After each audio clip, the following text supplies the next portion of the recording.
మహేష్ బాబు రాజమౌళి దర్శకత్వంలో చేస్తున్న సినిమా మీద భారీ అంచనాలు ఉన్నాయి. ఈ సినిమా అప్డేట్ కోసం ఫ్యాన్స్ తో పాటు ఇండియన్ సినిమా అభిమానులు ఎదురు చూస్తూ ఉన్నారు. ఈ చిత్రానికి గరుడ అని టైటిల్ పెడతారని సమాచారం. మహేష్ బర్త్డే నాడు బిగ్ సర్ప్రైజ్ ఉండబోతుందని తెలుస్తోంది. సూపర్ స్టార్ మహేష్ పుట్టినరోజు కానుగ్గా సినిమా టీజర్ ప్లాన్ చేస్తున్నారట జక్కన్న. అంతేకాదు సినిమా షూటింగ్ విషయంలో ఇప్పటివరకు అనుకున్నది అనుకున్నట్లుగా జరుగుతూ వచ్చిందట. సో ఇలానే కొనసాగితే అనుకున్న విధంగా రిలీజ్ కూడా సాధ్యం అవుతుందని అంటున్నారు మేకర్స్. రాజమౌళి సినిమా అంటే కనీసం తక్కువ 2 ఏళ్లు ఫిక్స్ అయ్యారు ఆడియన్స్. ఈ ఇయర్ మొదట్లో సెట్స్ మీదకు వెళ్లిన ఎస్ఎస్ఎంఈ 29 సినిమా 2 ఏళ్లలో పూర్తి చేసి రిలీజ్ చేయాలని రాజమౌళి టార్గెట్ పెట్టుకుంటున్నారట. అంటే 2027లో ఎట్టి పరిస్థితుల్లో ఈ సినిమా రిలీజ్ ఉంటుందని గట్టిగా చెప్తూ ఉన్నారు. అందుకు తగినట్లుగానే ప్లానింగ్ ప్రకారం షూట్ చేస్తున్నారని తెలుస్తోంది. SSME 29 cinema 2027 second half release ఉండే ఛాన్సులు ఉన్నట్లు ఇప్పటికే ఒక టాక్ నడుస్తోంది.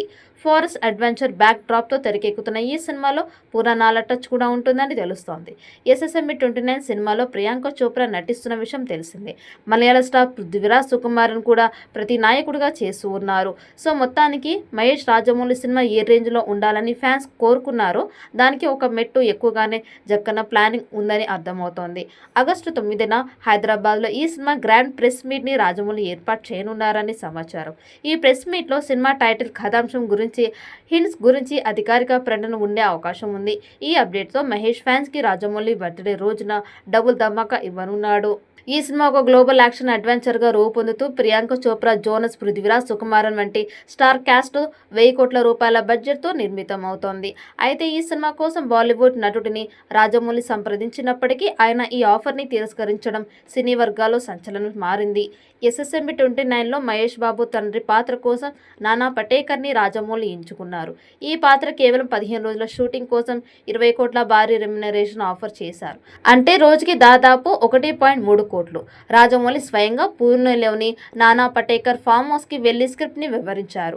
ఇద్దరు ఈ పాత్ర గురించి చర్చలు జరిపినప్పటికీ నానా పటేకర్ వేరే సినిమాల కమిట్మెంట్స్ కారణంగా ఈ సినిమా చేయలేను అని చెప్పారు అని సినీ వర్గాల్లో టాక్ నడుస్తోంది. నానా పటేకర్ నిర్ణయం పట్ల కొందరు రాజమౌళి లాంటి దర్శకుడు సినిమాలో నటించే అవకాశాన్ని వదులుకోవడం ఆశ్చర్యంగా ఉందని అభిప్రాయపడుతూ ఉన్నారు.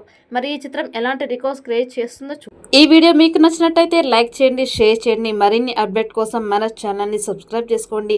ఈ వీడియోపై మీ అభిప్రాయాన్ని కామెంట్ బాక్స్లో కామెంట్ చేయండి. నోటిఫికేషన్ కోసం పక్కనే ఉన్న గంట సింబల్ని గట్టిగా నొక్కండి.